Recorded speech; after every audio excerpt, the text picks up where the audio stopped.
All right, let's talk a little bit about some of the best amendments for this high plasticity clays. Number one, compost, organic material. Like I said, that's one of the key components that we're going to need to amend an existing hard, thick plastic, high plasticity clay. And so it's really the all around best amendment that we can add. Compost really helps clay particles form larger aggregates. Remember, we said don't add sand, that's not going to work. But when we add compost to that, it binds to some of the clay particles and it separates the clay into separate, distinct particles or aggregates. And so the clay compost will help clay develop and form those aggregates, which the formation of those larger aggregates are going to improve the pore spaces, which is going to allow for more aeration and permeability for water movement, drainage, and then also, again, our root growth. We've got to have pores and voids for our plant's roots to grow through and to develop that healthy structure. When you look at a plant, we all think, oh, that we've got the beautiful plant above ground, and the roots seldom extend past the drip line of the leaves. I don't believe that's true. Our root systems, because they are so small and minute, those root structures actually probably double or triple the diameter of the drip area of the leaves that they have. And so we want to make sure that we maintain those structures so those really, really fine root hairs can work their way through that soil structure. So when we talk about adding compost to the garden, what I usually like to tell people is add 1 or 2 inches every year on an established garden.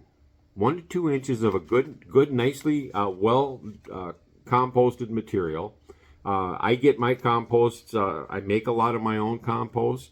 If you need to purchase composts, I try to guide people into gathering compost from different areas. One of the things when it comes to compost, people will say, well, what about my city? They pick up grass clippings and things like that, and they compost at the city site, and I can go there and I can pick up a load of compost for free. Is that good compost? Well, is it? I don't know. I've had people say, the city compost, if you look at that, who are the people that are putting their grass clippings out to the curb to have them picked up by the city, to have them hauled away and taken to the compost center?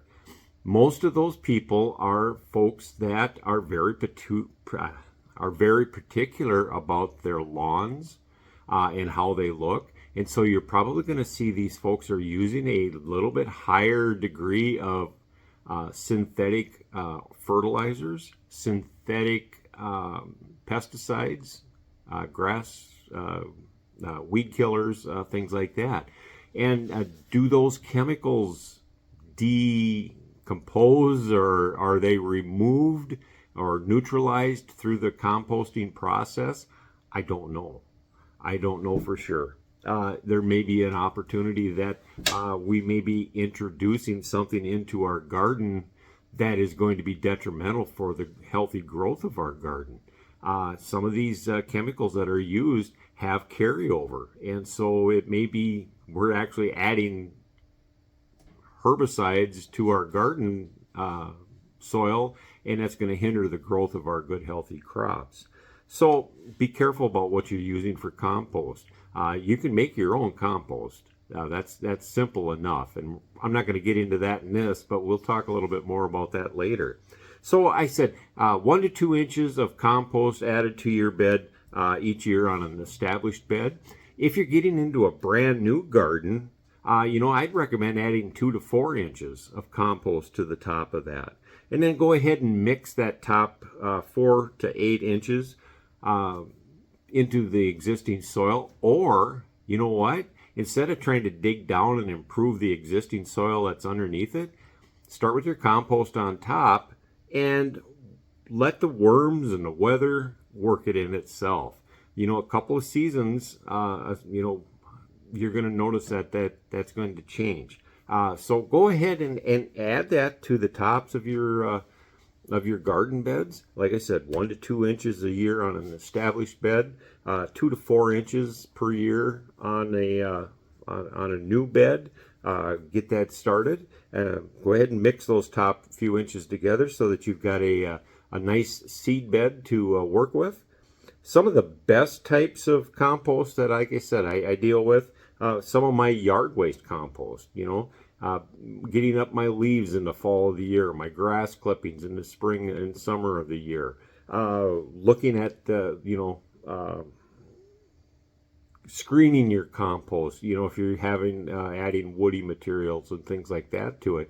Go ahead and screen that compost out so you don't have those large articles in that material that are going to make it a little more difficult to work that soil and get your garden planted.